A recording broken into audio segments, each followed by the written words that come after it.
And welcome to a special edition of Strange Planet. What can I tell you? This is we throw the word historic around an awful lot, but I think we can safely say that this episode is going to be discussing something truly historic. Truly historic. A former military intelligence officer on July the 26th turned whistleblower told Washington, D.C. lawmakers that Congress is being kept in the dark about unidentified anomalous phenomena, or UAPs or UFOs. He went on to allege that at this hearing that the executive branch of various agencies have withheld information about these mysterious objects for decades, and further, that there is a secret UFO crash retrieval program, a back engineering program, and that biologics or biological material was retrieved from various crash sites. How's that? Here to discuss Victor Vigiani, retired school principal, and also his analysis of anomalous aerial phenomena spans nearly 40 years. His experience involves UFO sightings, report investigation, counseling, work with individuals reporting anomalous experiences, and he is the executive director of Zealand Communications News Network. Victor, how are you? Just fine, and we finally get a chance to do this. Richard, your introduction was spot on. It is indeed historic, monumental in so many different ways. I think we've known each other almost 20 years. Yeah. And we've talked about disclosure and how it's been just incremental and two steps forward and two steps back and one step sideways. And then we had the 2017 New York Times article, which was kind of a pivotal moment. And then Mhm. the next 6 years kind of sputtering. And then we had the testimony or the public announcement before this hearing from David Grush, the whistleblower. Now he's on the record in front of lawmakers in Washington, D.C. In your nearly 40 years in this field, did you ever imagine that we would be at this point where we have a military whistleblower in Congress telling lawmakers, you know, that there's a secret program to back engineer UFOs and they're recovering biological Mhm. material, basically non-human? Did you ever imagine we'd get here? Ah, I was so hopeful, but I could never imagine how it would happen, whether it would be some announcement from some high official in the White House or some other way. I would never have imagined that it would have happened in the way that it did with respect to how these congressional leaders, the House of Representatives, went about drilling down deep to get these hearings. I just never thought it would happen this way in the face of a lot of resistance that all of these House of Representatives went through. No, to answer your question, no, I never thought it would happen in this way.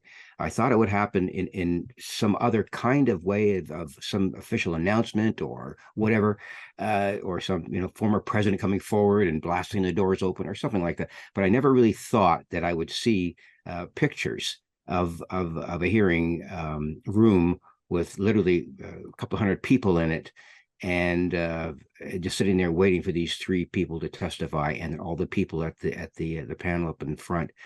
No, I did not envisage that. And I guess the only thing that comes back to my mind is when I watched the Watergate hearings way back in the 70s when Richard Nixon was under the gun. I thought that perhaps if it did happen, it would look like that. And as it turns out, Richard, that's exactly what it was. You had, John Dean sweating at the microphone and all that kind of stuff that happened then. And these three guys went forward and they didn't sweat. They were very cool, but it happened in a way that I really didn't anticipate. So there were three witnesses. David Grush, of course, he's the whistleblower, served 14 Mm-hmm. years as an intel officer in the Air Force and something called the National Geospatial Intelligence Agency. Um, Mm-hmm. First of all, I've never heard of that before. Have you? The National Geospatial Intelligence No. Agency? Actually, the only time that I ever heard of it was about 2 weeks ago when someone sent me his credentials. Actually, someone had got a hold of Leslie Kane's publication of Grush's opening statement, and that was about, oh gosh, I don't know, but a week ago, week and a half ago. That's the first time I'd ever heard of that particular organization. So I was lucky to get this statement well in advance of the hearings and go over it.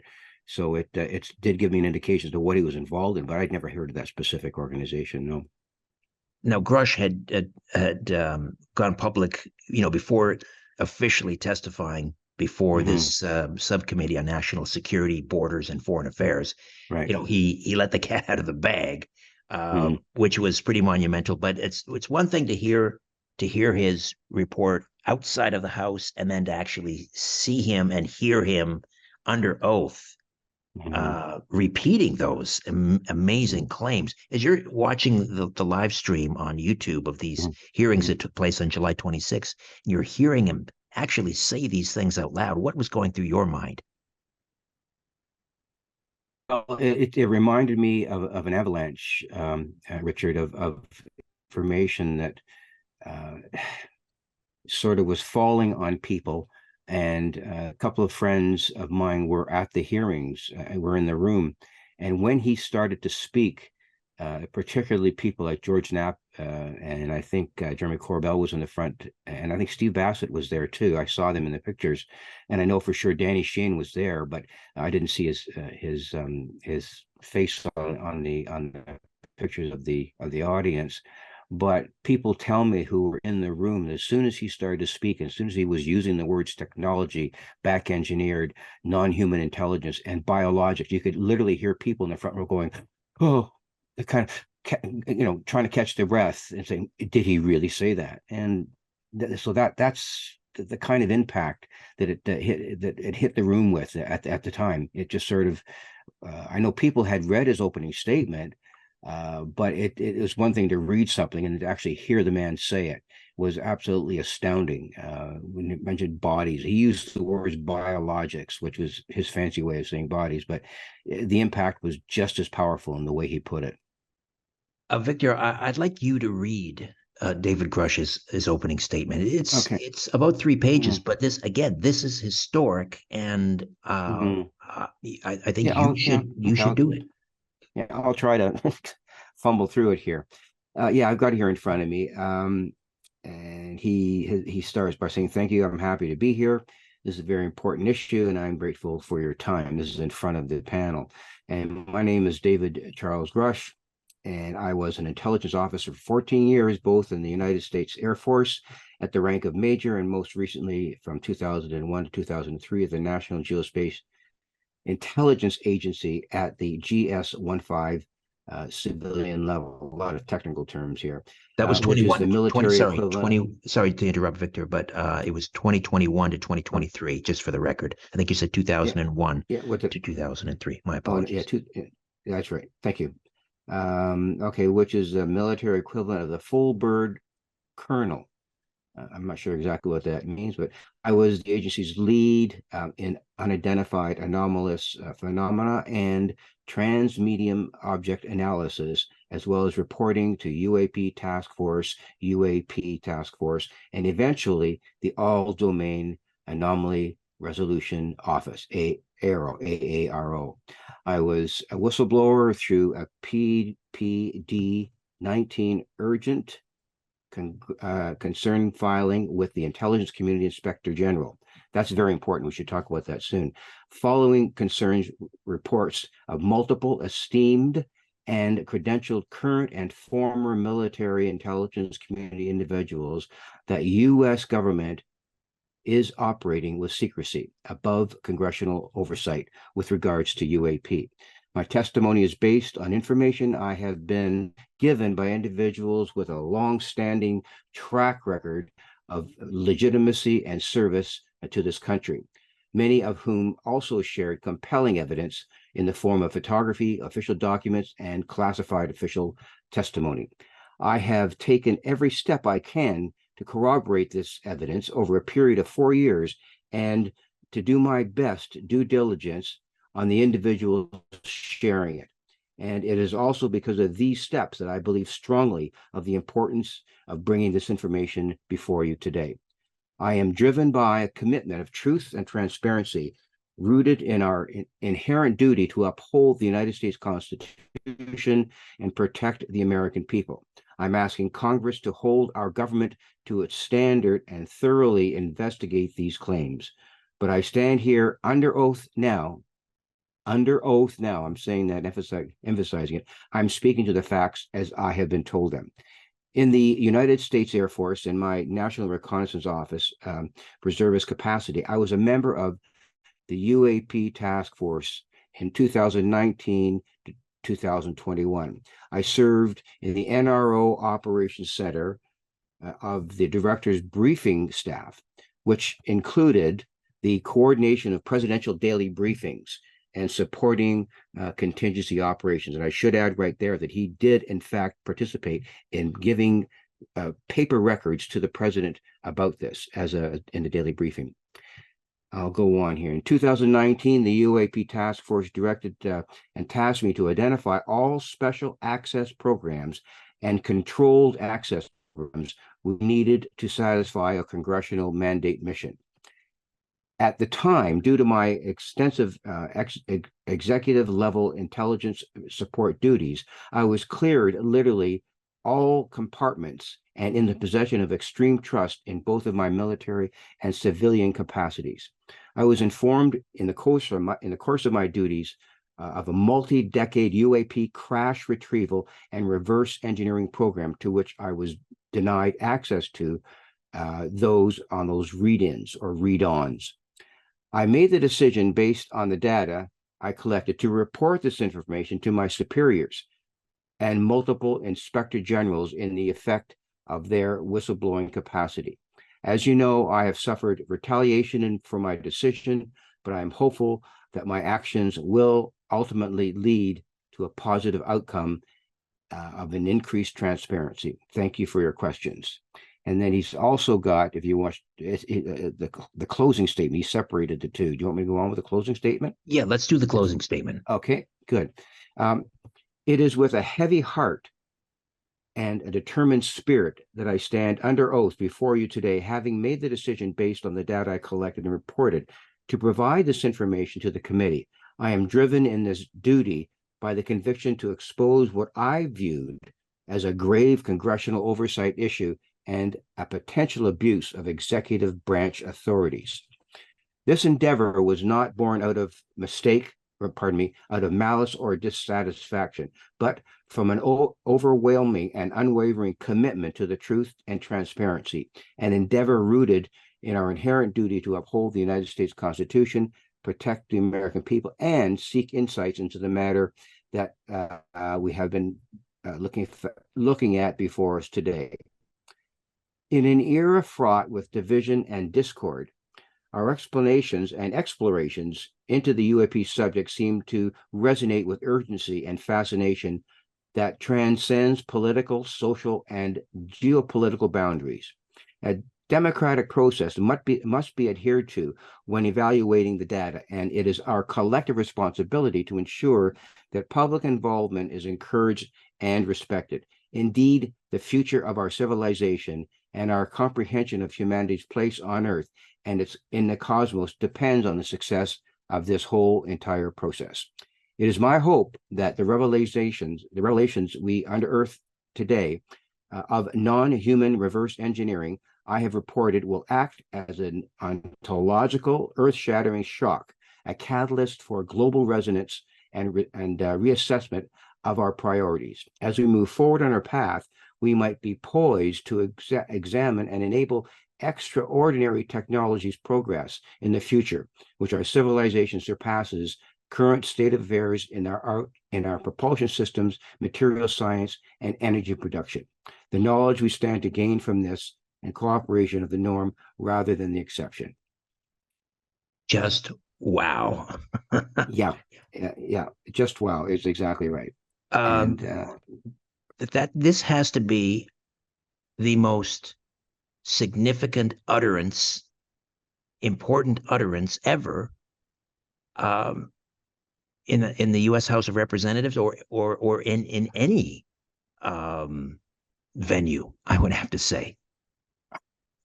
I can't think of a bigger one. The only thing that comes to my mind right now, as I alluded to earlier in our conversation, was when I watched the Watergate hearings, when John Dean was sitting at the desk before the microphone with his mouth this far from the microphone, I'm literally sweating beads of sweat on his face.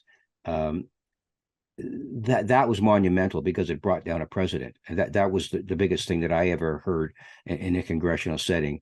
And this, by far and away, is similar, but in so many different ways, much more important.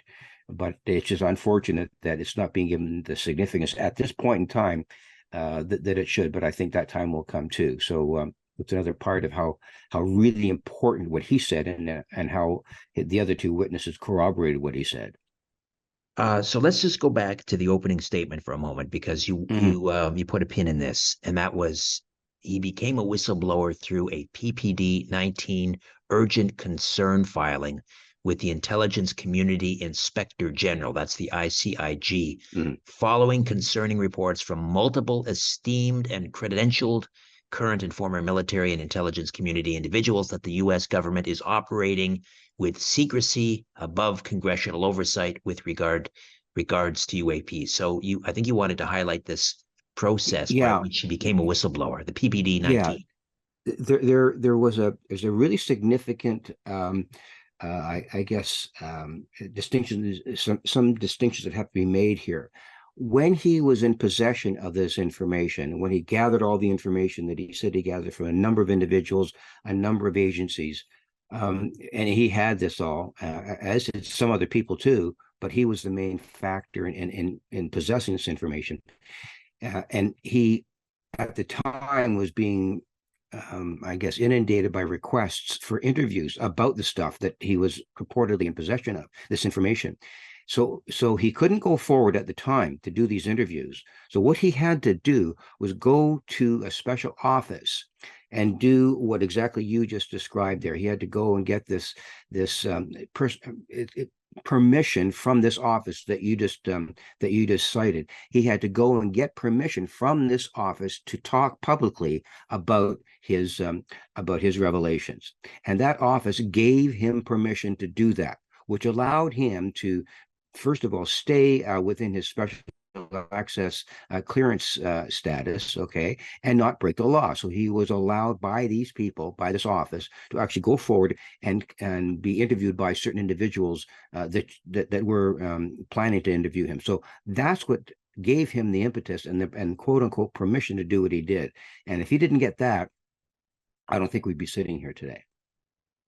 So he mentioned all of these terms that we've been hearing about for decades, special access programs. And, we heard I believe he was a vice admiral, director of intelligence on the Joint Chiefs of Staff, supposedly gave an interview to someone sort of off the record, claiming that he had also requested to be read into some of these special access programs and was Mm-hmm. denied access. Mm-hmm. So we're hearing this is, again, further confirmation of these special access programs that are beyond congressional oversight. So that's Mm-hmm. very significant. Exactly. Mm-hmm. Um, but he was also, he was being questioned by U.S. Representative Nancy Mace, I believe, from South Carolina, who I thought did a pretty good job. I Mm-hmm. watched uh, He did, yeah. her interview, the other two as well, Ryan Graves and David Favor. Fravor, yeah, David Fravor. yeah. And we can get around to discussing their testimony as well. But I mean, after like sort of dropping that bomb, I mean, he didn't add much that I could see. I mean, otherwise, he said, I can't Mm-hmm. speak about those other things, and kind Mm-hmm. of Mm-hmm. passing the ball to them. Now it's your turn to pick up the ball and run with it. That's right. Mm-hmm. Yeah, the people that I've spoken to after this, just in conversation, was that he would sort of let the cat out of the multiple cats out of the bag but he in that open session, and I think it's really important for our listeners to understand that he could say what he had heard from these people in his closed settings. And by the way, when he did hear these things from the individuals, and when he was interviewed by certain levels of the intelligence agencies that did interview him, he was interviewed under oath. So he was interviewed there under oath. And then coming before this committee, he was under oath too. So if he were to, in fact, make a falsehood, he could be put in jail. I think something really important under two systems. First is a couple of interviews with the agencies before he had the opportunity to present it to the hearing the other day, and then at the hearing itself. So he is liable for any kind of things that he says that are falsehoods. So he could be put in jail, and there's no reason why anyone would come forward that I know of that would want to say something and make it a falsehood and be want to put in jail. So that's really important to understand. So from that, and your question again was, Um, I guess your comment on the fact that he could only go so far, and then yeah, that's right. basically Okay, had to say I can't comment yeah, further, and exactly. basically it's Yeah, up to you to yeah. investigate this. That's exactly that would be my answer to your question, is that he put the information out there in terms of what he was told, and he went a little bit further in some ways, and backed off on some. But as soon as it came down to giving names, dates, places, and all of that, he said, I'm more than willing to tell you, but I can't right now. I cannot do it in public session. And what I will do is share that information with you in what they call a skiff, a specific kind of closed session of information. That's what those compartmentalized closed session with congressional leaders. So he may be called upon to do that soon, or maybe he's already had it done in these skiffs. But that's where he will, in fact, give these congressional leaders all of the information that he alluded to, and that some people are criticizing him for not actually saying them at the hearing. So once he gets into these skiffs, into these closed sessions, I think he'll spill the beans even more so to the congressional leaders that were there. And then from there, which is this whole thing that I think people really need to understand, is that um, David Grush does not really care whether the American public or the American media believe him or not. He doesn't care one iota about that.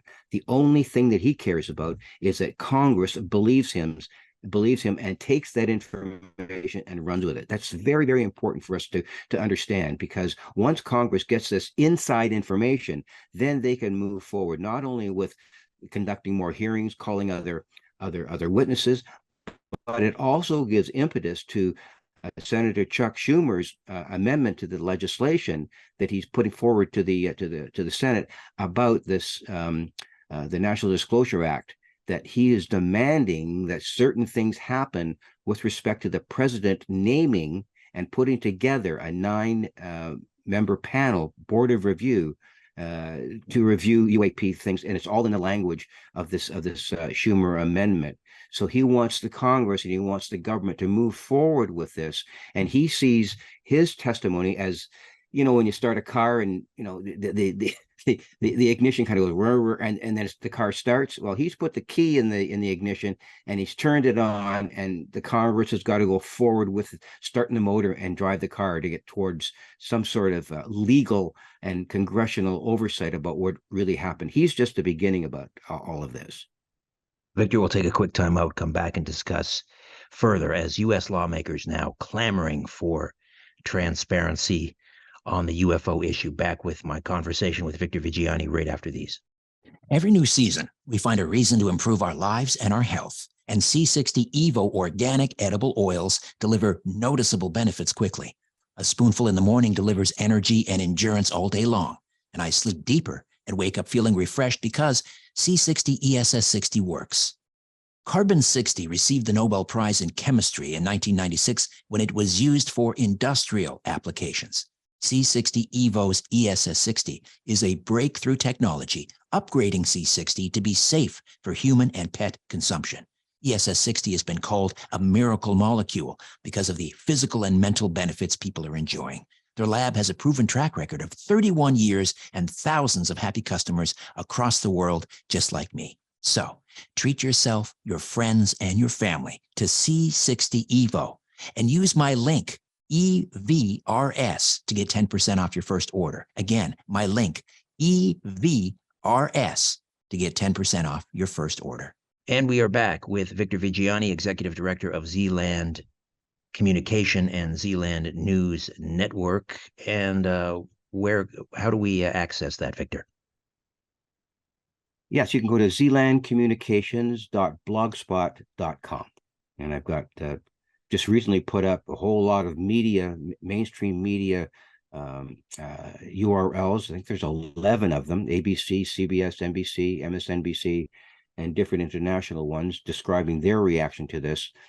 Plus, I think if people really are sort of, policy wonks, if you want to read the legislation that Chuck Schumer has put together with 5 other senators, it's really interesting to read. Usually these legislative amendments are really boring. They're just sort of like reading a telephone book. But when you read the legislation, Chuck Schumer must have had somebody whispering in his ear to get this stuff on the page of the amendment, because it is just if not more in some ways devastating than Grush's testimony. A senator actually talks about biological entities right in the legislation, and requiring certain agencies to come forward and reveal these things within a certain time frame. So if this amendment to the National Authorization Act goes through, it could be even bigger than what Grush did on July 26th. That's hard to imagine that anything could be bigger. Yeah. I've heard or read comments that compare what Schumer is trying to do with the JFK Assassination Records Act, demanding release of documents and so forth. And yet we've seen what's happened. I mean, we've had, troves and troves of documents, but still, so we've had President Trump and President Biden refusing to release, I don't know, tens of thousands, perhaps hundreds of thousands of pages of other documents. Even here we are 60 years later. Does Schumer's amendment have more teeth, let's say, do you think, than the Presidential Assassination Records Act? In other words, are they going to are executives from the various branches going to be able to drag their feet on this the way they are with the JFK assassination? Well, I think the time frames that I read within this look like numbers of days, like you're talking 300 days. And they're also, modeling the stuff over the 25 years that was a requirement in the JFK situation. I really, and the people that I've spoken to say, no, that's literally inconsequential. This stuff is going to come down a whole lot quicker than anyone would ever imagine. And the reason that I say that is because, as I mentioned earlier, is that one of the requirements is that the president shall put together a review board of 9 citizens, not legislators, but citizens with some sort of expertise to review the information and to bring forward a report. And this means that the president, whoever the president is at whatever given time in the future, be it Biden or whoever else, has to put together this citizens this review board. So that is something that's going to happen immediately. And who those members are, there's very strict and comprehensive criteria as to who can be part of this review board. So I think that part of it will happen very, very quickly. The other thing that's going to be even more devastating in their revelation of all of this is that the legislation that Schumer is setting out is requiring corporate agencies, private industry, who may be in possession of certain technologies that they were given by United States military entities. Because what happened was, as sort of an information for your listeners, at some point when all of these crashed vehicles were happening and the technology came down, Roswell and all of the other technologies that were purportedly commandeered by the United States military, what they did, Richard, was instead of collecting this information and keeping it for themselves and having that information open to FOIA requests, what they did was they pawned it off on private industries. Honeywell was one example. Okay, so they gave it to these industries, and because they did that, the industries are not required to fall under the category of Freedom of Information Act. They can do whatever they want for the information and say they don't even have it. So that's an industrial thing that was part of why the government did that. So what this legislation is doing is requiring any corporation who is in the possession of information, technologies, et cetera, are required to come forward. Now, I'm not sure what kind of teeth this legislation has or what kind of repercussions would be brought into play if corporations held back. But I would think that because this is a Senate piece of legislation bounded by law, that these corporations would not want to engage the American government in a court of law because they want to withhold this information. That would be a decision that would have to be rendered into the court. So there's all kinds of pressure on everybody who has this information to come forward with it. That piece of legislation, so it originates in the Senate, has to pass the Senate, and then it'll go to the House. Where are we at now? I mean, there hasn't been a vote yet. I don't know. It has to go back to the House. It is a piece of Senate legislation. I don't think the House of Representatives can or will vote on it. You can bring forward stuff into the Senate without any congressional in the House of Representatives. That's my understanding. I could be wrong. Yeah, I'm not sure about that. I think it may have to go through the House. I could be wrong too, but in any case, it hasn't been voted on. But here's the thing. No. I mean, we know, for example, when there's a piece of legislation that deals with anything where there are conflicting interests or there are lobby groups involved, like legislation dealing with pharmaceuticals, right. Or I can't imagine the pressure that congressmen and congresswomen will be under from, I don't know, corporations that have this. You mentioned Honeywell, I don't know, Raytheon, whatever, who's ever has this benefiting from this technology. I mean, this is life and death for some of these companies, I would think. And the senators and Congress people, sure. Yes, they're going to play hardball. Well, I think it's a really important point because on one hand, some of the House of Representatives represent themselves and the senators. I'm not sure that most of them really understand the gravity of what's going on. They may learn that eventually by listening to the hearings or reading up more on it, having their staff people, inform them about what's going on.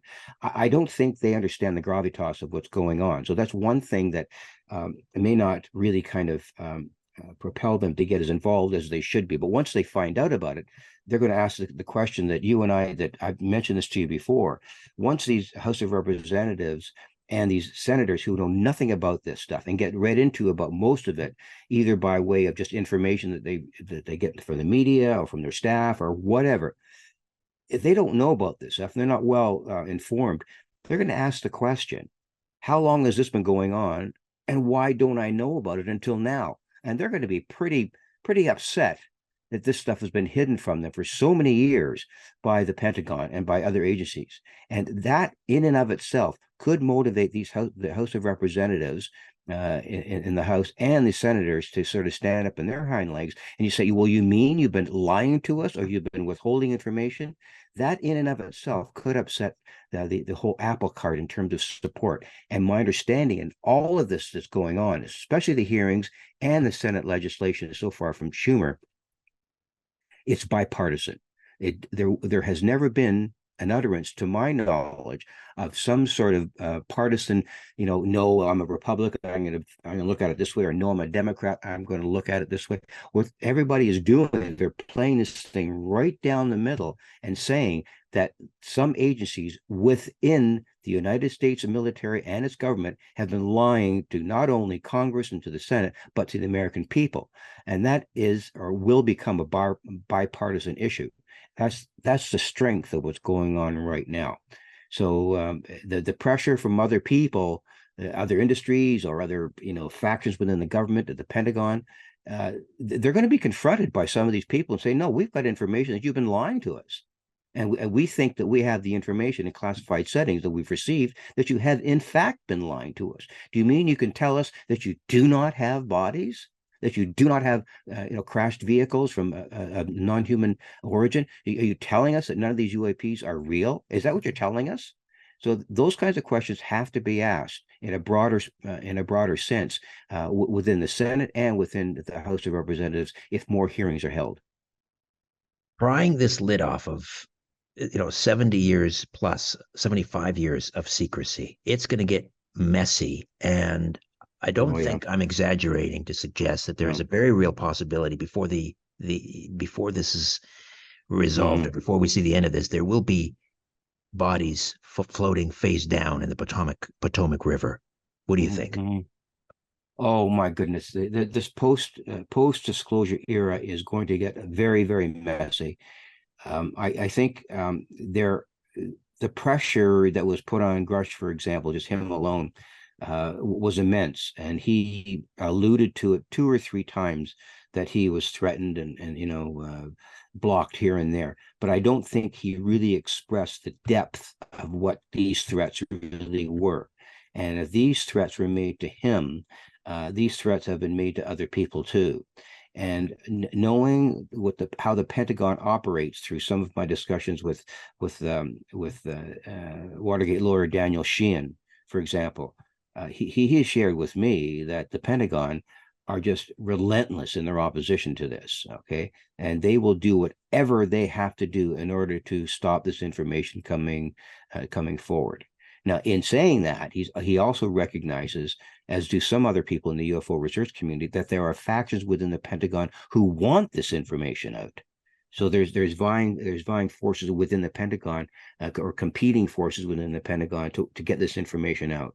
And I think that's where the bodies could end up, in a fist fight in some sort of basement level of the C ring of the Pentagon. There could be some bloodshed here. There really could, because it's so important. Now, the question is, why is it important? Why do they not want this stuff out? Do they just want to keep it secret for, whatever reason, personal reasons they have, or military reasons, or political? They just want to keep it secret for secret's sake? Or is there something so devastatingly bad about the release of this information that the entire human family will suffer from it? Is that why they're keeping it from us? And I'm not ruling that possibility out. There could be part of this whole issue, Richard, that is so ugly, so demonstratively devastating to humanity, that they know of, that they don't want to let it out. And that may be a good reason for them not to share it with us. I'm not ruling that possibility out. I don't necessarily believe that, but I think that is a possibility, that there are beings out there, or there are off-world civilizations out there who are very, very nasty people. And I will not rule that out. And but there are also other competing forces within the cosmos that will balance them off. So there seems to be, and this is not a discussion that many people have had before, but it's a discussion that I've engaged in with a lot of other individuals in the research community. So there may be slivers of information that we just don't want to know about. And now I don't think that's right. One way or another, we got to know about it. But the fact of the matter is, the fact that there is off-world civilizations out there, the fact that they exist, is far beyond the capacity of the United States government or any government to classify. This is information that we own as human beings on the planet. It's not something that anybody can keep secret from us. So that in and of itself is a very important issue that we have to deal with. We just can't erase the fact that destroy the Holy Bible, okay, and say that it didn't exist. No, that's not right. It exists. It's the word of God, according to the Christian, ethos.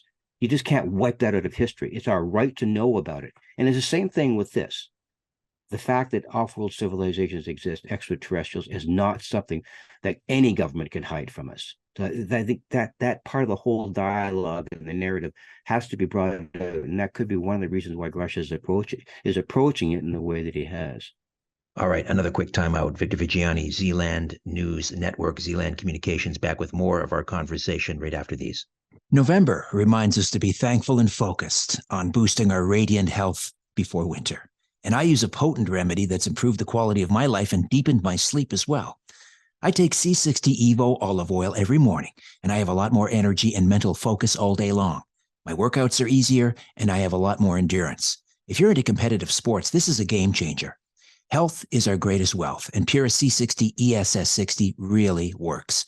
ESS60 is a breakthrough technology delivering the carbon-60 miracle molecule for humans and pets. Check out the C60 Evo holiday gift collections for everyone on your list. They make amazing skin, lip, and hair repair serum that deliver noticeable results quickly. C60 Evo's lab has an impressive track record of 31 years and, of course, my personal recommendation. You deserve the best remedies on earth, and so do those you love. Buy direct from the lab and upgrade your life today. Use my code EVRS to save 10% off your first order. Again, my code EVRS and save 10% off your first order. And we are back with Victor Viggiani as we continue to discuss this. It can't be overstated. I mean, monumental, historic testimony from military whistleblower David Grush, basically reconfirming something, yes, we knew several weeks ago, months ago, that, he stated publicly the United States government, branches of the government have secret UFO crash retrieval programs. These have been going on for decades. Back engineering programs, everything that we've ever heard, coast to coast about, Bob Lazar, Area 51, back engineering, special access programs. We've been talking about this for decades, and now in an official committee hearing before U.S. lawmakers, he repeated it under oath, and further that non-human biological material, in other words, alien bodies, have been extracted from these UFO crashes. I wanted to ask you, you mentioned that now Grush will go sort of behind closed doors, and this testimony will be, I guess, entirely classified. But what do you expect him to reveal? Like, will he reveal the names of these special access programs, their locations, who's in charge, the people that related this information to him? All of the above, exactly what you just said. If you wish to watch the entire hearing, it's on my website. If you want to listen to it, just click on the URL and C-SPAN kicks in, and you can watch it right from the very beginning. I don't think you can fast forward things, but you'll have to listen to the whole thing. But what he did say when he was sort of, let me back up a bit. When he was asked a question that he could answer, he just gave the answer right away. When he was asked a question that he could not directly answer, he said, "Yes, I can only talk about that in a classified setting." And then some of the representatives said, "Well, what does that mean?" He said, "Well, I can give you dates, locations, names of people, programs." He does it exactly what you just said, that's what he would be willing to do or is able to do in a closed setting. So he will be doing that: dates, times, locations. And here I'll bring up another thing that he may know of, or that he may have access to. It's called Project Moondust. And that was a project that was one of the first ones that I was informed about by Clifford Stone. And he was part of Project Moondust. Clifford Stone was part of a unit that would go to a crash site, gather the materials, gather the bodies, and bring them back to wherever they were told to bring them. That's Project Moondust. Now, that could be one of the departments or programs or whatever you want to call them that he may have access to.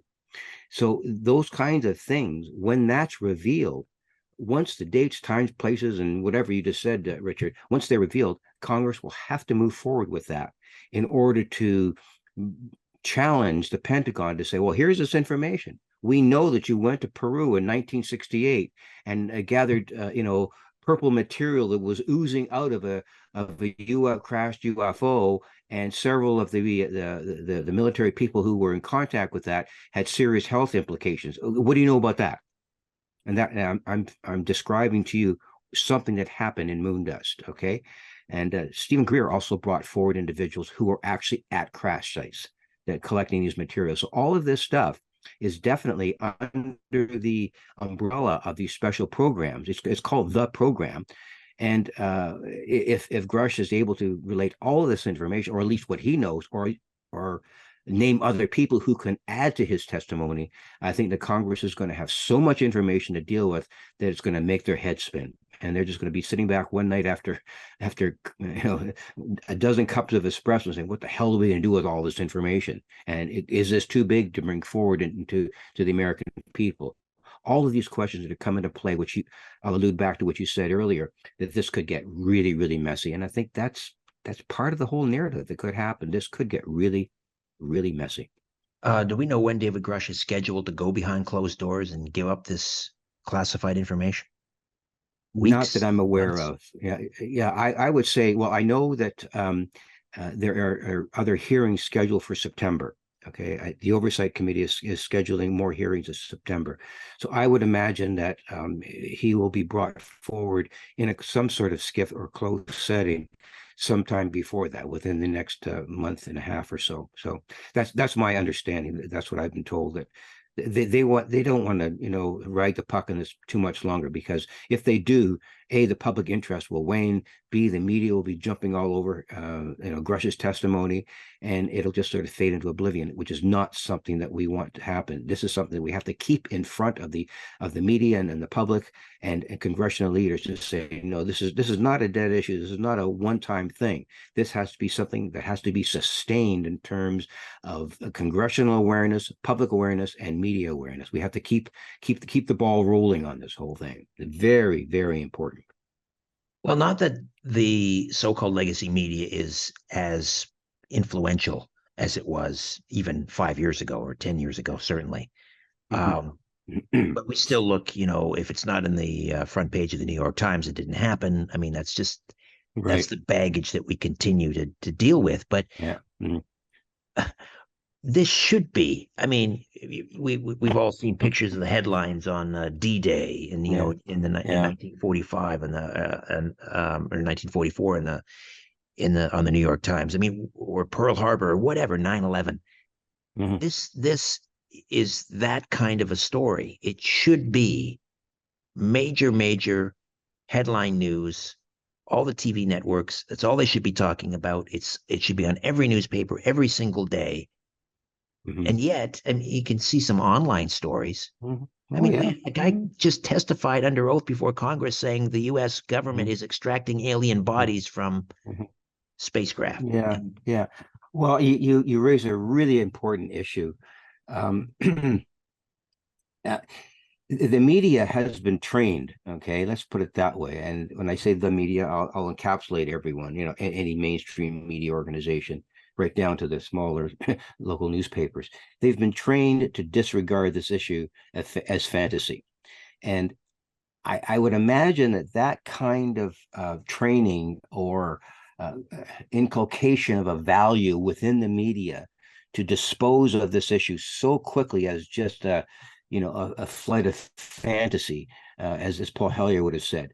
And that is ingrained in the ethos of media, that there really isn't anything to this, and we've really not received anything but just conspiratorial things about this issue. So, and we have no proof, we have no evidence, we have no bodies to see, crafts to see. There's nothing there. So what they've been trained to do is just put it on the shelf, mention it every once in a while, and then when something important like this happens, do a couple of reports on it and just let it settle. Just let it settle again. And that's been the sort of the cycle of news with respect to this. Something comes up about it, it's raised, everybody raises it up in the flagpole, they salute it, and then it comes down the flagpole again. And we're talking about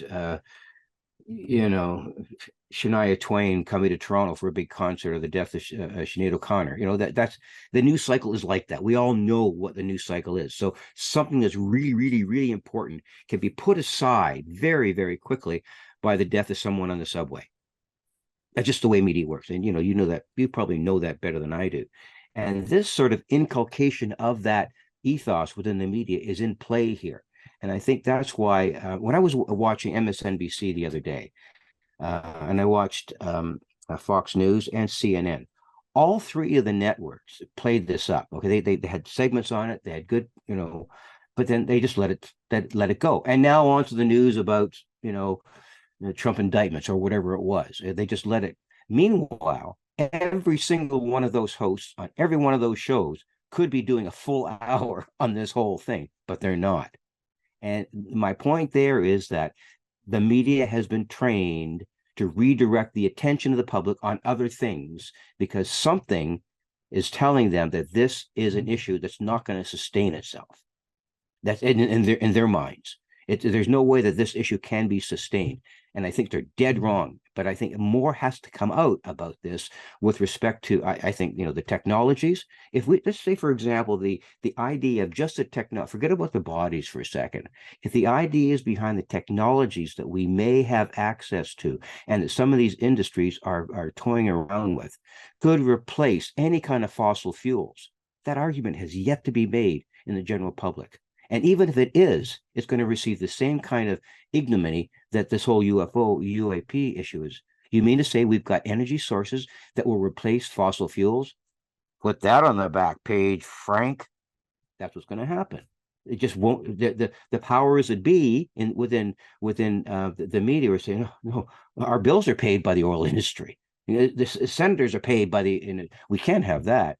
So we've got a whole lot of forest and trees to go through before we get to the other side until everybody says, well, cut the trees down and say, here's what's really going on with this. And we do, in fact, have energy sources that will replace fossil fuels, and we have to start experimenting with it, or we're going to heat the planet for another 4 degrees and we're all going to burn to death. I'm being off the cuff here, but that's exactly what has to happen in order for it to be the front page news that you're alluding to. Something big has to happen.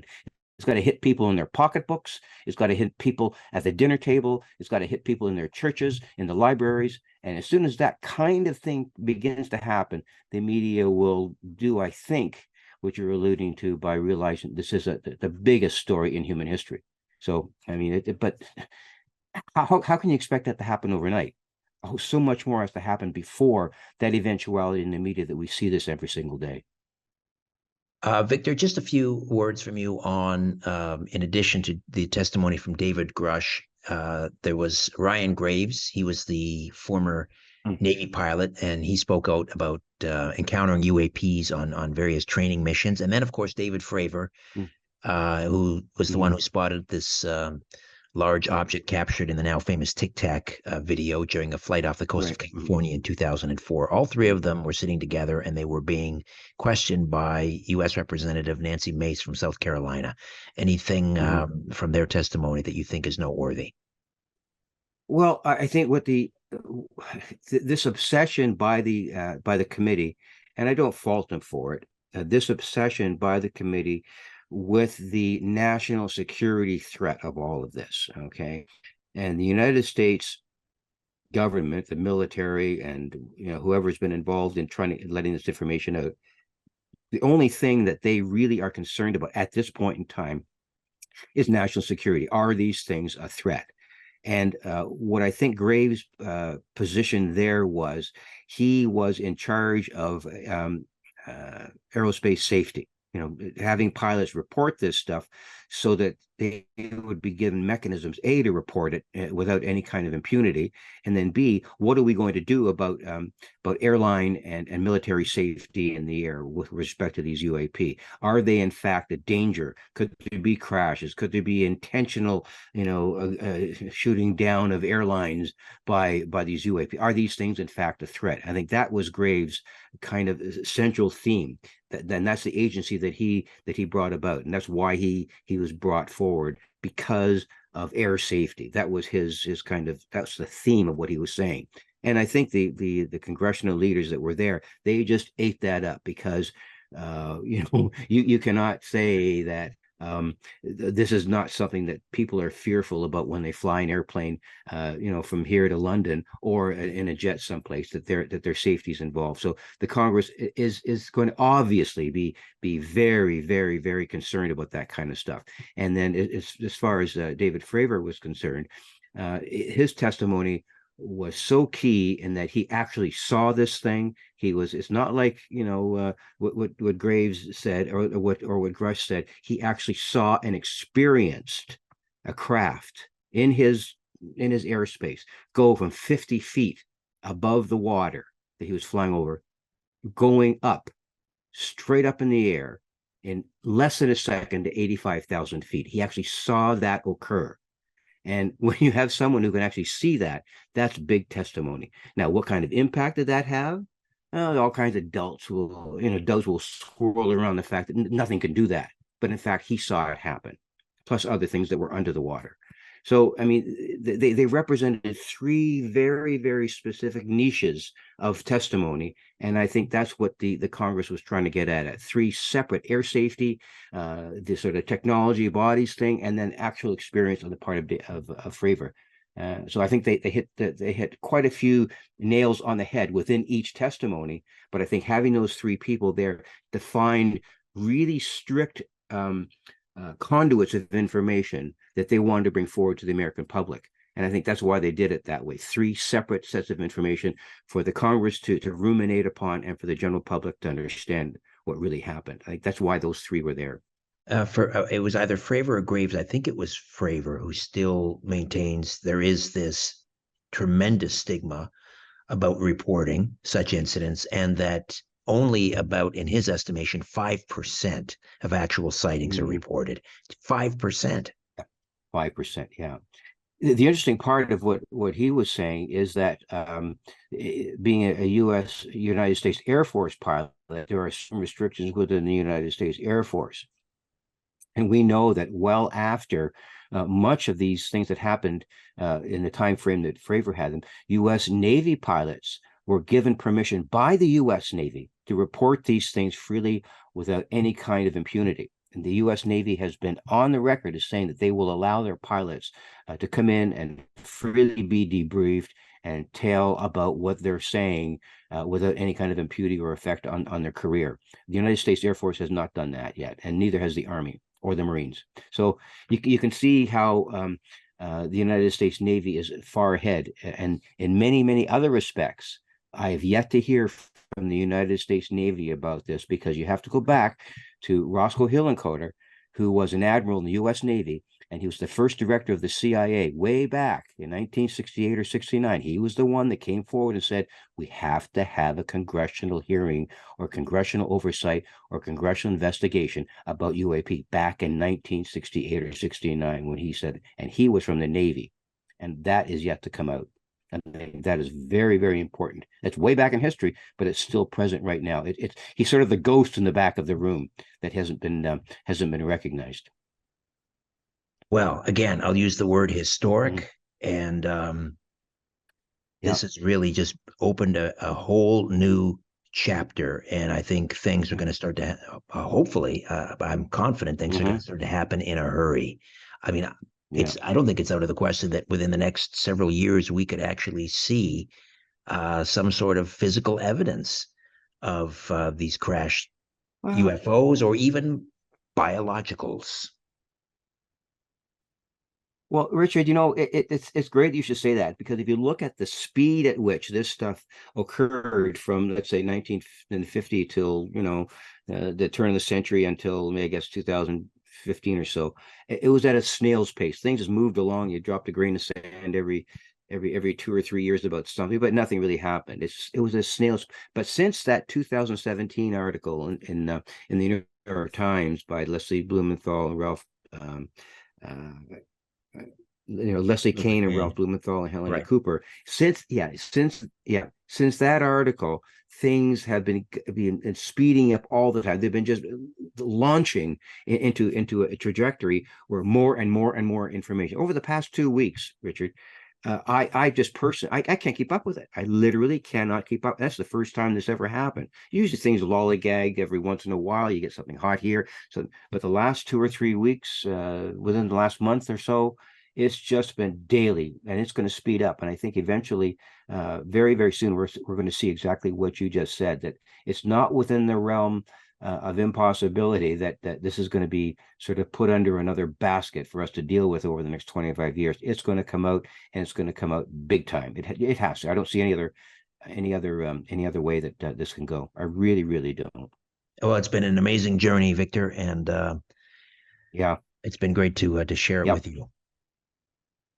Mm.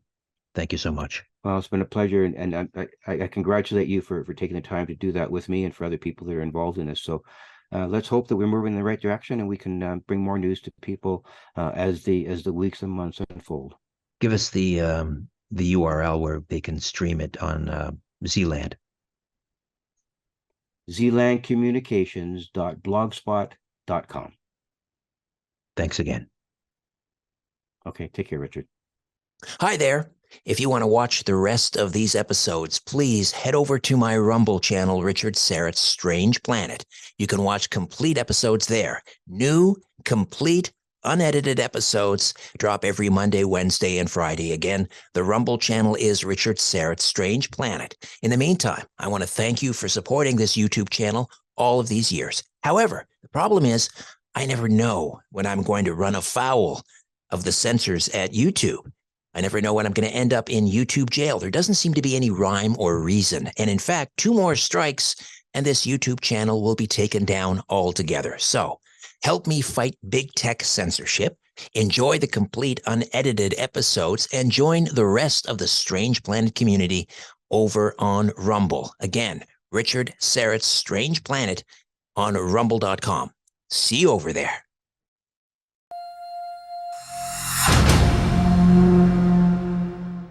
And welcome once again to another edition of Strange Planet. Thank you as always for sticking me in your ear. And if you'd like to get deeper into Strange Planet, you might want to consider becoming a premium subscriber. It's very easy. The link is in the episode notes, but basically it's strangeplanet.supportingcast.fm. strangeplanet.supportingcast.fm. And there are 3 monthly programs to choose from. Pick the one that's right for you. Bonus material, commercial-free listening, free subscription to my monthly newsletter, and much more. strangeplanet.supportingcast.fm. All right, on this episode, a woman from Bristol, England, recounts her astonishing close encounter with a fleet of UFOs. Karen Arad joins us from the United Kingdom. Hey, Karen, how are you? I'm okay, Richard. Hi, nice to meet you here. Great to have you here. So you are, just for my listeners who are not familiar with England and the United Kingdom, whereabouts is Bristol? Southwest England.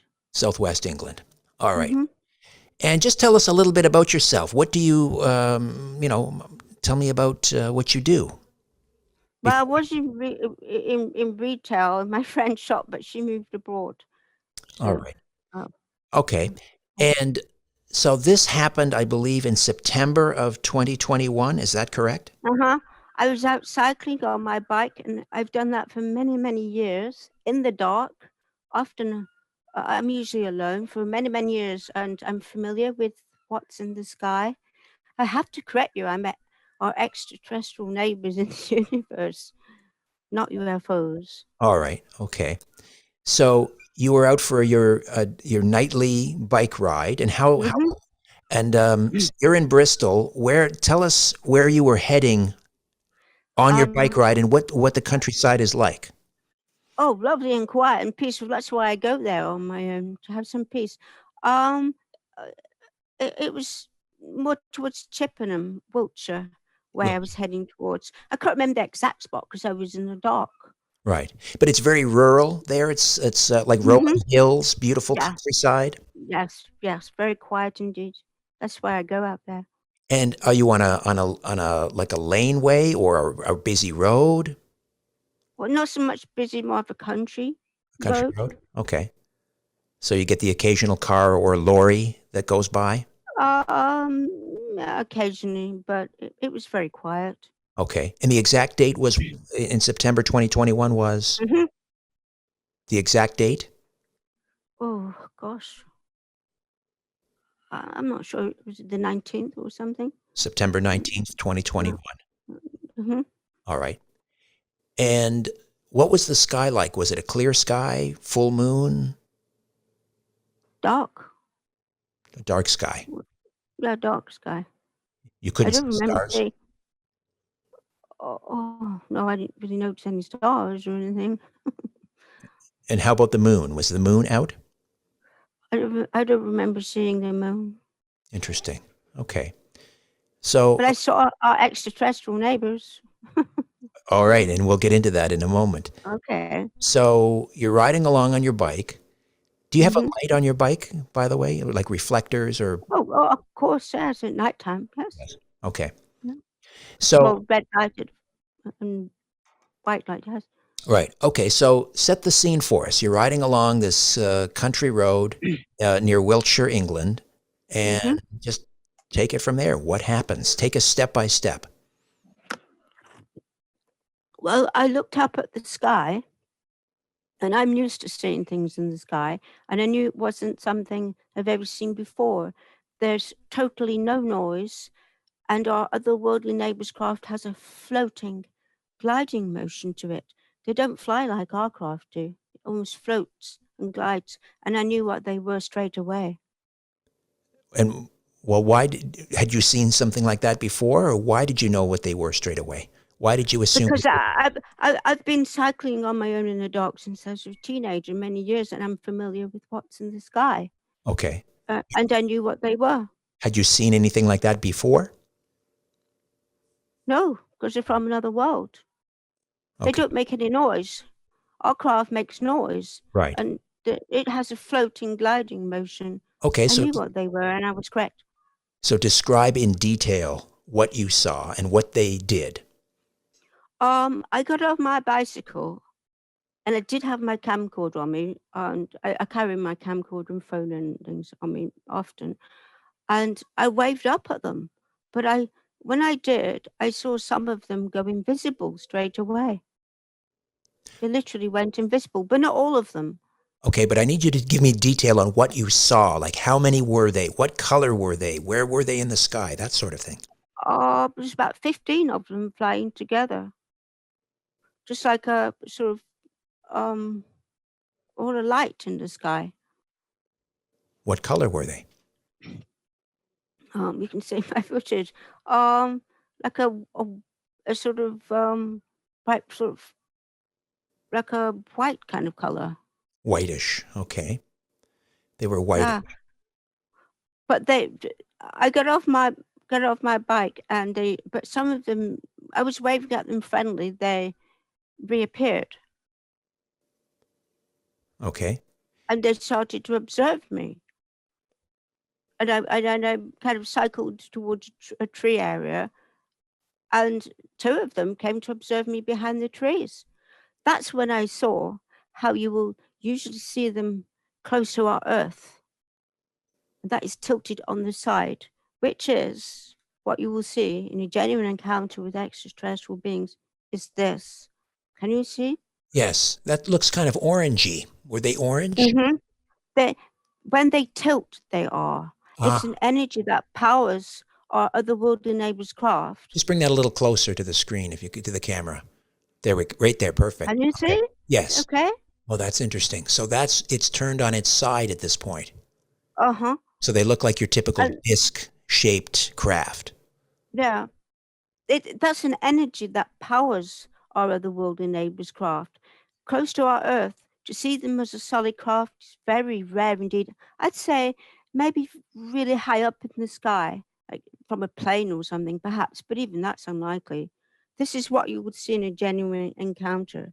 I don't know why it is, but they frequently fly tilted on their side. Okay, so you saw about 15 of them. They appeared in the sky. They were kind of white. They are. What I'm going to guess is their latest craft, which is an almost plasticky looking craft. Can you see? Yes. That's behind the hue tone of this energy, and in a still I took when it was observing me from behind the tree on my left-hand side. Okay, but let's get back to what you saw originally. So there's 15 of them approximately in the sky. How far away are they? Are they Like, did you have any way of Oh, gauging the distance? ooh. Just sort of higher up above in the sky. I know, 80 feet or so. That 80 kind feet, of they range. were 80 feet away from you? Something like that. Yeah. Just higher up in the sky. And they made no noise? No, not at all. None of the extraterrestrial craft I encounter makes any noise. Totally silent. Now, were they flying in any particular pattern? Were they flying all together, or were some off sort of flying, doing different maneuvers while others No, were? all together, till they came to observe me. But higher up in the sky, when I turned around, I saw one metallic craft on its own, not flying with the fleet, which is this one. Can you see Okay. that? Yes, it's a little blurry, but I can see that. Okay. Well, they was hovering, and I had the shake of the human hand Sure. also Sure. at play here. You know, you can't keep it completely still. It was a problem, actually. Was that Uh, that more silvery metallic craft, was that larger than the other? Okay, there it is. Just kind of a, yeah. in Was the that tree, yes, I can see it. Was it larger than the other ones? they are a small metallic craft. That was a small metallic craft. How Uh-huh. did The how did other it, craft, I'm sorry, I'm going to assume that the entire fleet I encountered is what I call like the plastic-looking one. It's almost like this. It's got a plasticky appearance to it. okay. Is A that the one soft that gray. is that the one that when it turned on its side, it was kind of orangey? They both do that. Ah, okay. One of them came to observe me behind the tree on my left-hand side. It never went upright. So all you see behind the tree in the footage is this amber. Can you see? Yes, I can. It's that amber glow. Okay. But the metallic one does tilt on its side and have the amber glow, but it approached the right side of the tree to observe me, but it did go upright. So I was able to get this still from it. Right. Okay. And Hmm? when you say they observed you, so at this point you get off your bike and you go stand by some trees to look up at them, Mm-hmm. and then when you say Yeah, to film them. okay, That was what observing me. how do you mean they were observing you? How do you know they were observing you? Well, kind of hiding behind the tree, because he was hiding behind the trees watching me. The metallic one has a kind of porthole shape at the front, but it's not a window. I don't believe it is. You can't see it on this still. They don't navigate the horizons using windows like we do in our craft, or some other method. I don't Right. know what, but not windows. It Okay. does look like a window, but it isn't. So at a certain point they vanished, and then you waved at them and they reappeared. They observed me for some time hovering behind the tree. Mm-hmm. How did they come closer to you? Uh-huh. How About close?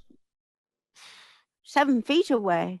But 7 when I feet. got 7 feet, when I got close to the tree, I got like a red beam went into my eyes, which startled me, and I moved backwards.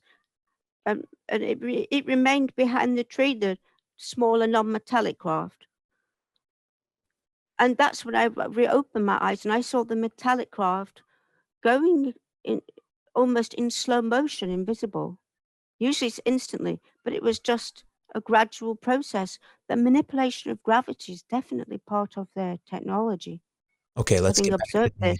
let's get back to the red light. Was that like a laser beam, an infrared light? What was that? Yeah, it's just like a line of infrared.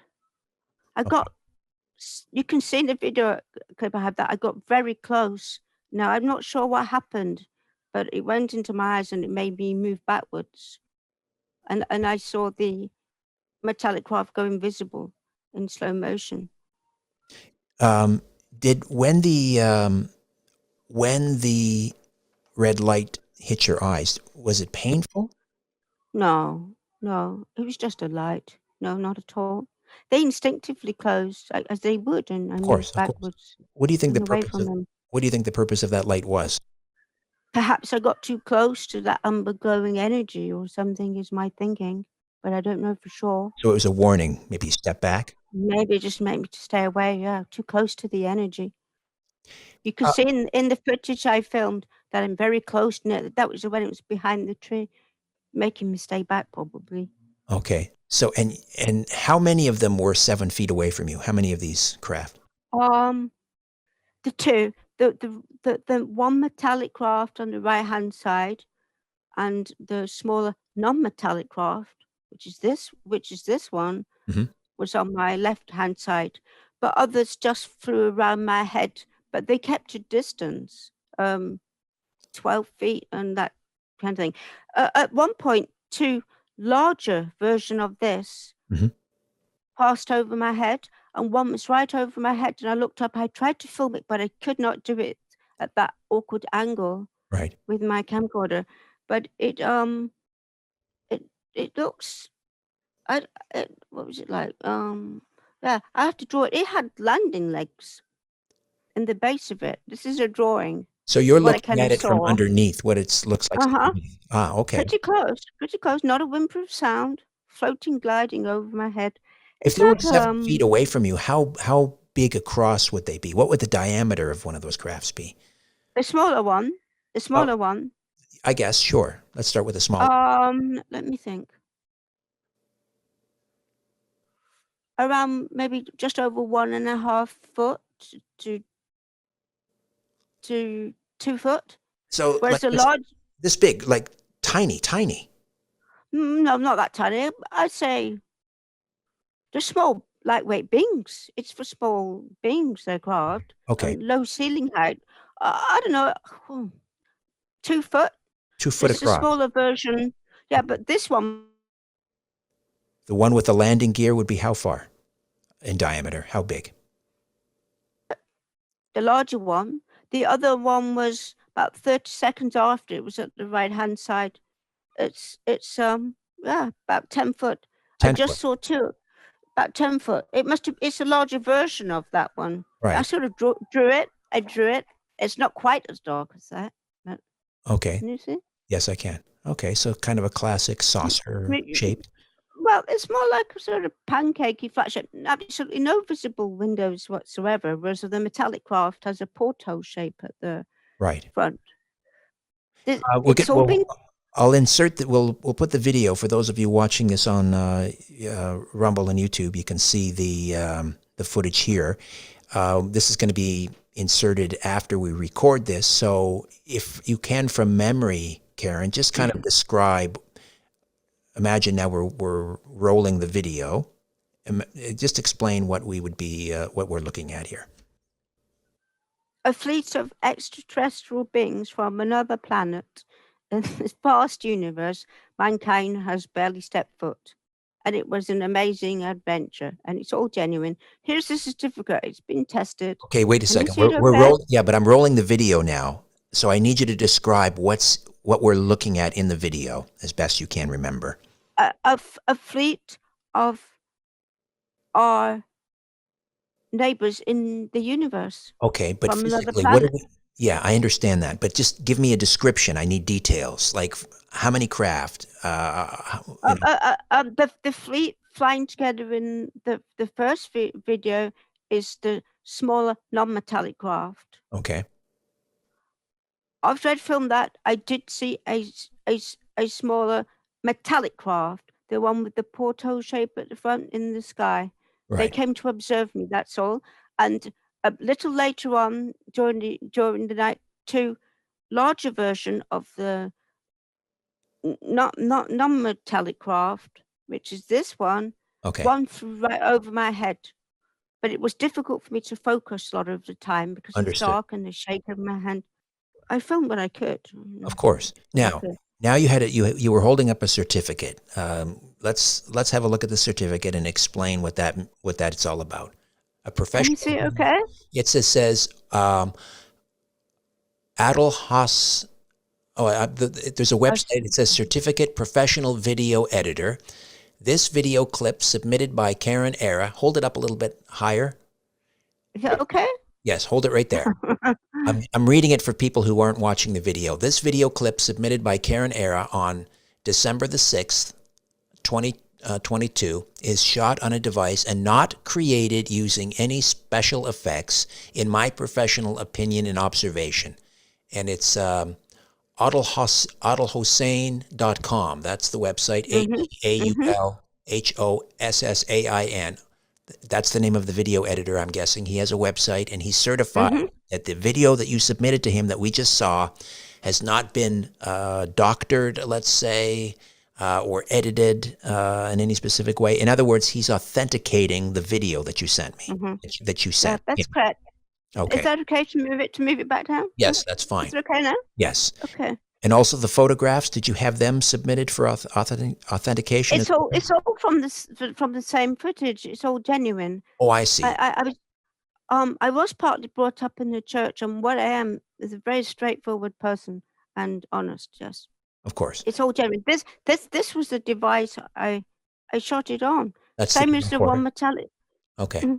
Yeah, it's the same as the metallic craft. Looks the same, whereas the non-metallic craft is more like this, more like a grey matte appearance to it. Okay. I'm Now assuming you're just assuming when you say one was metallic and one was plastic, you're just sort of describing what you observed. Of course, you would have no way of knowing what they're made out of.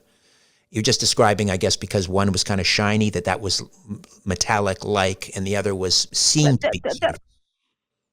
They'll both be made of metal, but it has an almost plastic appearance to it. The other one, but it won't be. How long did this entire encounter last in minutes? 3.5 hours or so. 3.5 hours. Yeah, a lot of them reappeared and they flew about higher up in the sky. That's when I saw the phenomenal speed they can go, but they never used any high speed near me. They maintained a slow speed. Otherwise, I wouldn't have been able to film it, not even a single clip of it. You know, Yes. Filming was very difficult in the dark. Just shake of my hand, the awkward angles. My camcorder also switched itself off several times, power saving. It was frustrating as well as amazing, but they only used slow speed near me.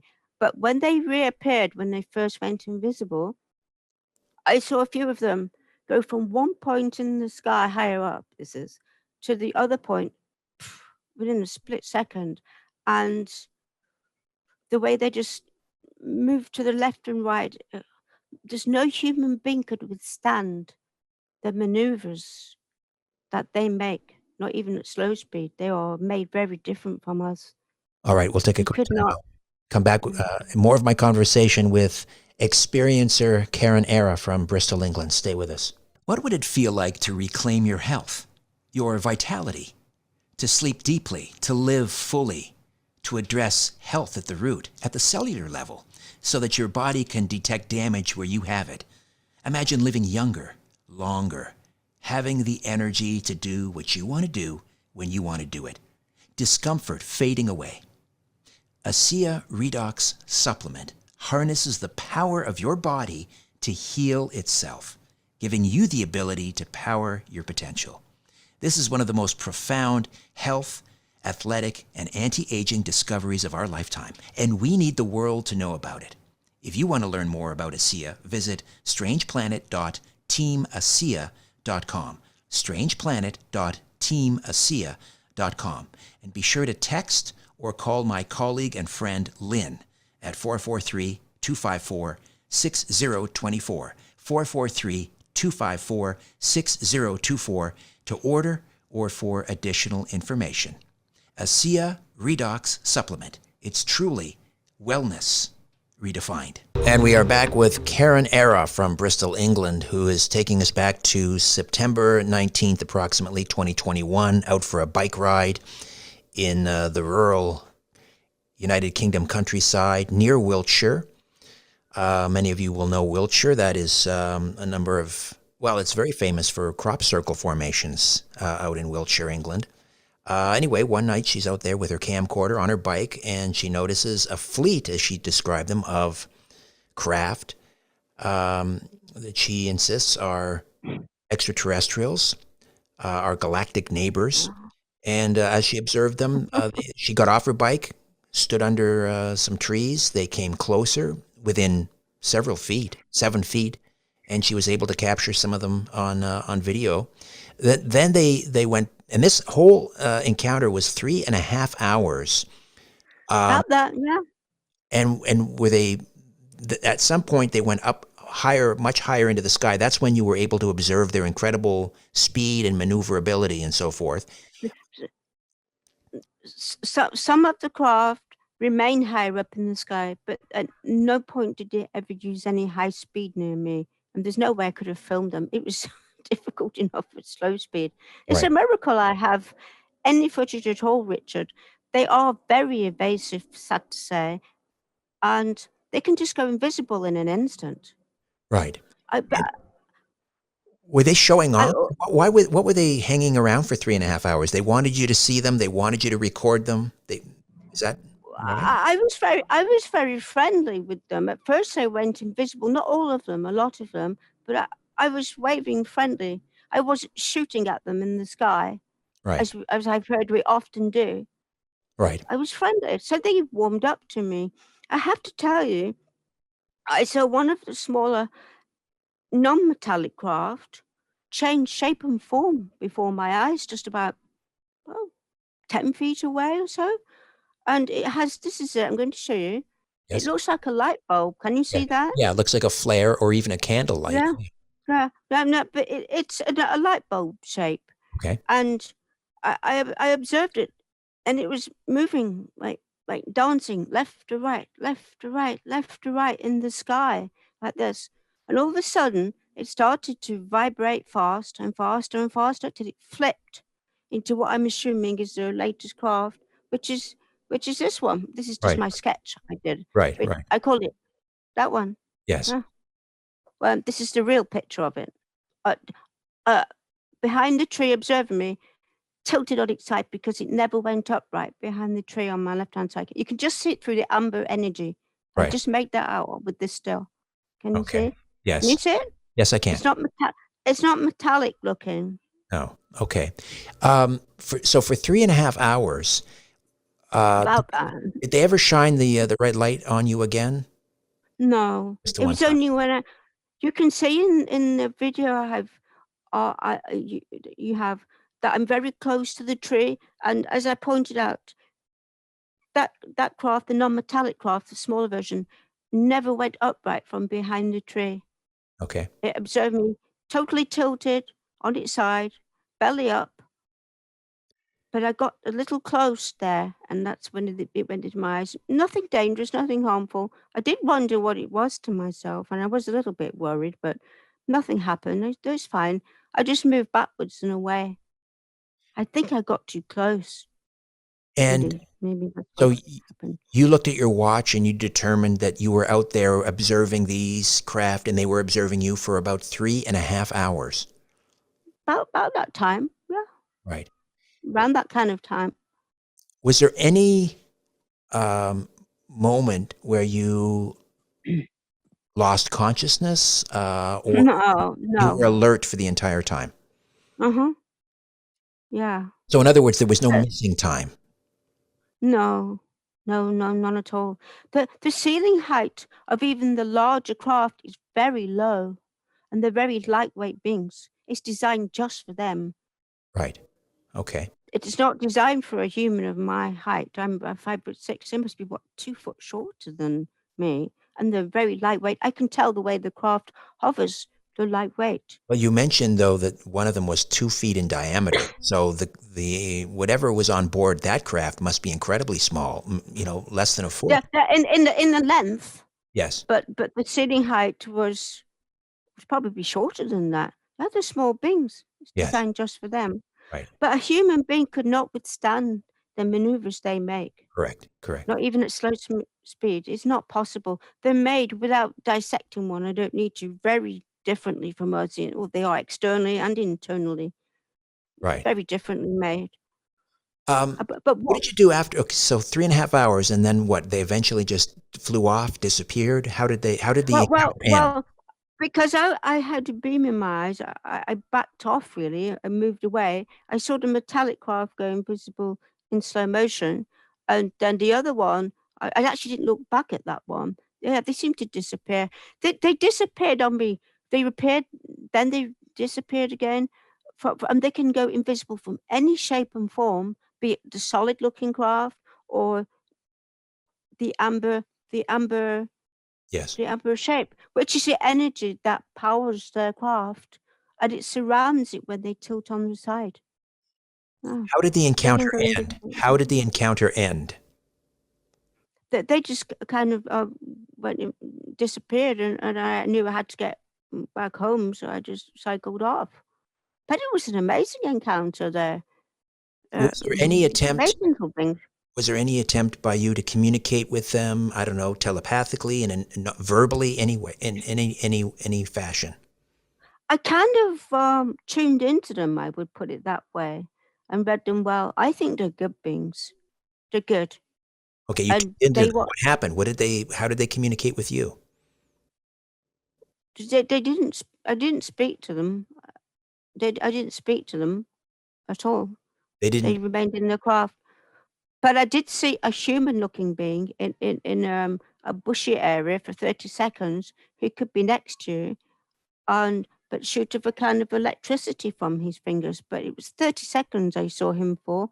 I didn't manage to film him because it was it on here? Sorry. It happened too fast for me to get my camera focused on him, but he could be next to you. I just had to draw a sketch. Right.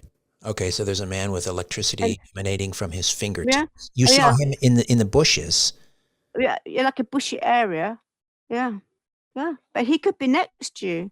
He looked as human as you or I, and I didn't see him again. About 30 seconds.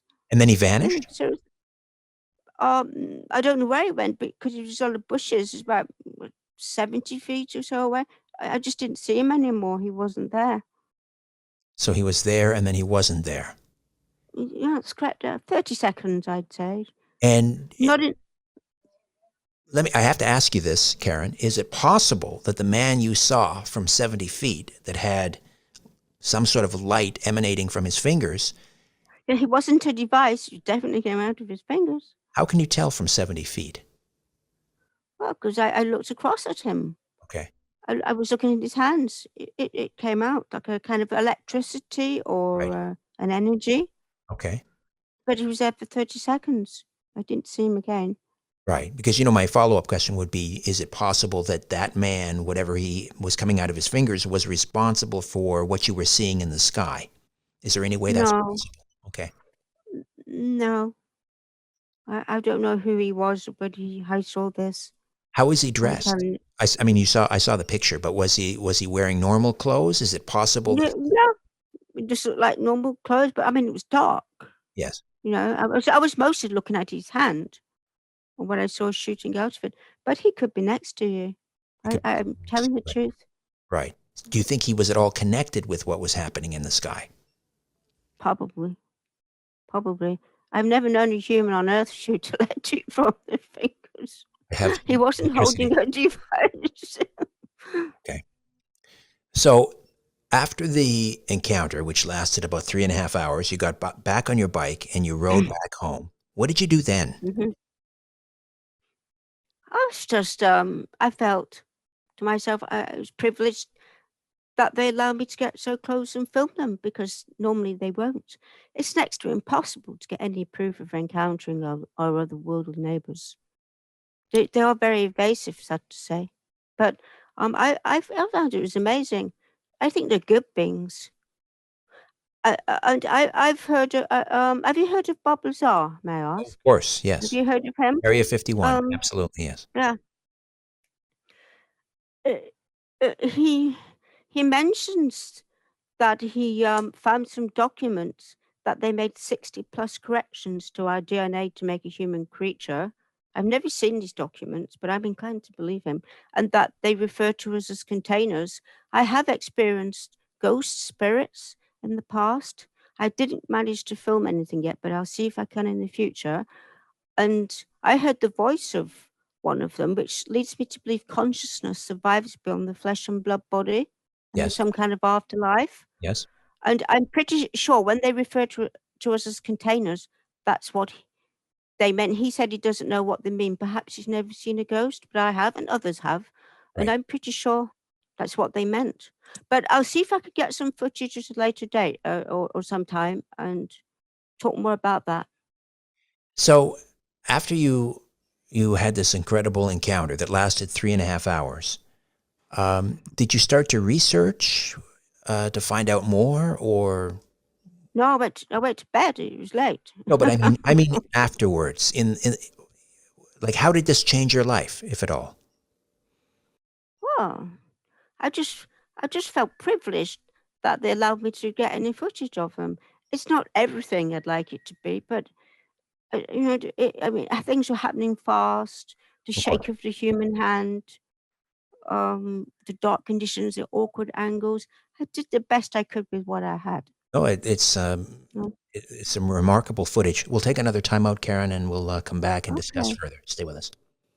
What would it feel like to reclaim your health, your vitality, to sleep deeply, to live fully, to address health at the root, at the cellular level, so that your body can detect damage where you have it? Imagine living younger, longer, having the energy to do what you want to do when you want to do it. Discomfort fading away. ASEA Redox Supplement harnesses the power of your body to heal itself, giving you the ability to power your potential. This is one of the most profound health, athletic, and anti-aging discoveries of our lifetime, and we need the world to know about it.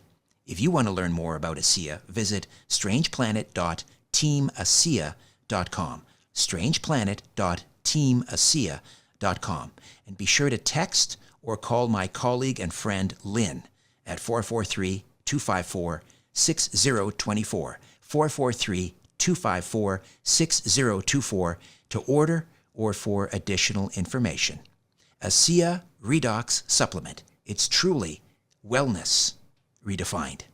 And we're speaking with Karen Era from her home in Bristol, England. She had a remarkable UFO encounter back in September of 2021, captured it on video, had the video authenticated by a professional video editor who said that the videotape was not doctored or edited in any way. In other words, he's certifying it as legitimate in his professional opinion. So the day after, did you call your friends, family, and tell them what happened? I call my mother. I don't think she believed me, to be honest, at first, till I showed her some of the video clips a little later on. Then she did believe me. Who else I did don't you think tell? many people would believe. So who else? What? Who else did you tell? Oh, my brother, and that's about it, really. Right. And then you contacted the newspaper? Yeah, they put me in the paper. That's correct. Now, as I asked earlier, like, you hadn't had this type of encounter before, but you had concluded that they were extraterrestrial, that they had, that they were friendly. I mean, how did you come to this determination that they're extraterrestrial? How do you know for certain? There is no technology on the face of this earth that could compare to their technology, what I saw, going invisible, Right. changing shape and form. They have, I'm sure, a lot more technology I didn't actually get to see, which will be equally as incredible and beyond our comprehension, some of it. It appears to defy our known laws of physics, but then they're not from our world.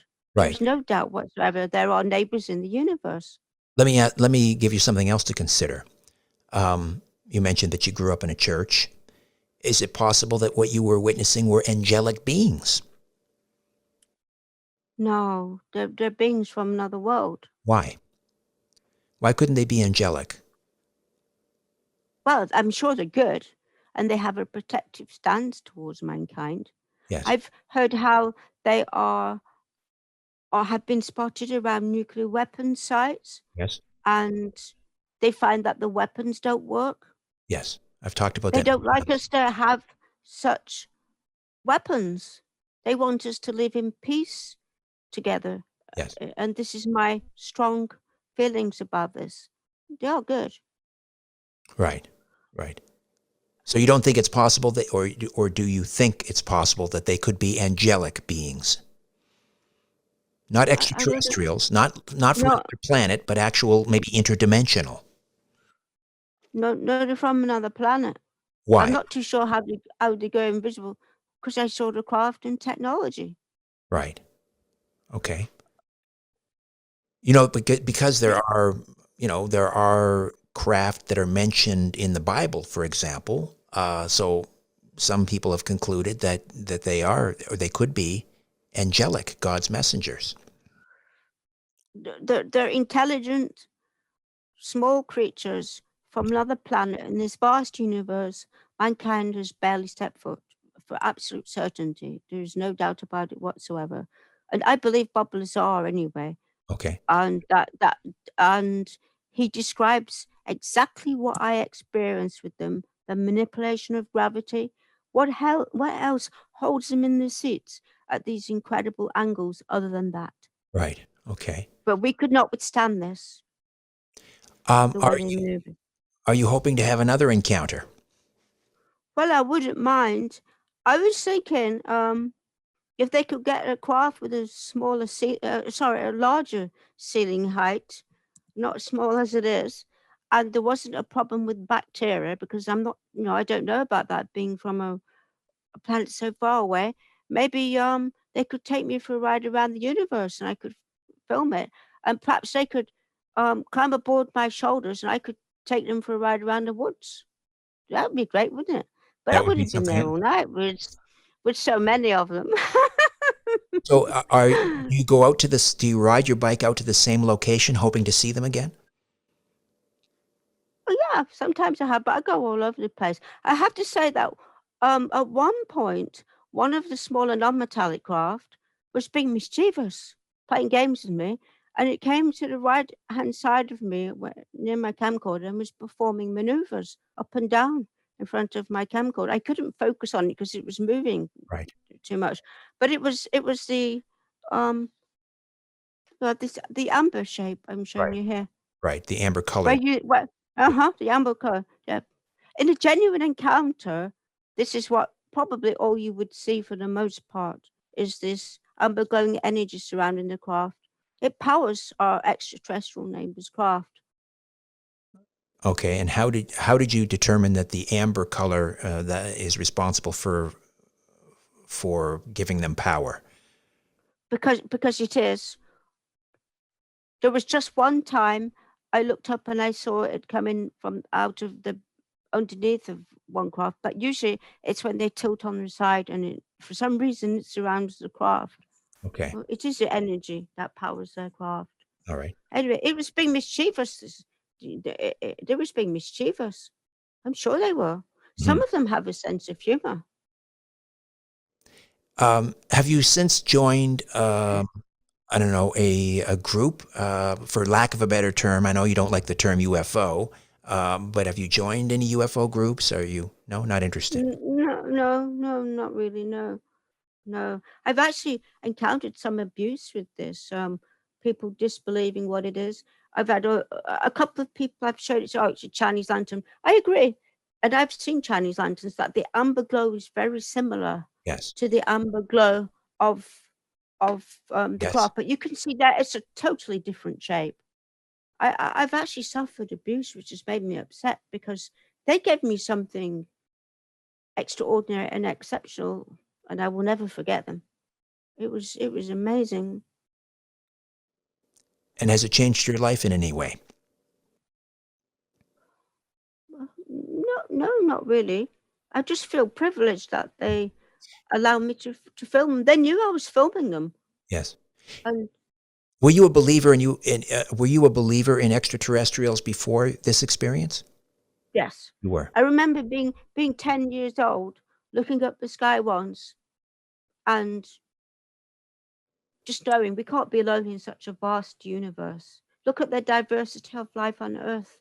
Mhm. It's not going to be the case, and we're certainly not. And they're not the only ones out there either. There are others, I'm sure. Well, Karen, it's been great meeting you, and thank you so much for sharing your remarkable experience. What's next for you? What are you going to do? How do you mean? How do you mean? I don't know. What are your future plans? Are you going to, I don't know, do any research? Maybe write a book about your encounter? What are your? I've written a little while ago a story theme, which would be amazing. Extra stressful encounters are happening because sooner or later something's got to give, and it looks like it has. Well, Karen, thank you so much. Great meeting you. You're welcome, Richard. Thank you. Bye. Bye-bye. Hi there. If you want to watch the rest of these episodes, please head over to my Rumble channel, Richard Serrett's Strange Planet. You can watch complete episodes there. New, complete, unedited episodes drop every Monday, Wednesday, and Friday. Again, the Rumble channel is Richard Serrett's Strange Planet. In the meantime, I want to thank you for supporting this YouTube channel all of these years. However, the problem is I never know when I'm going to run afoul of the censors at YouTube.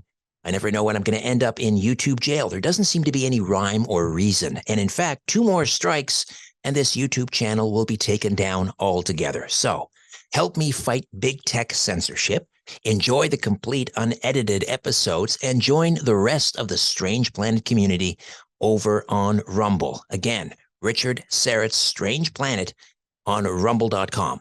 See you over there.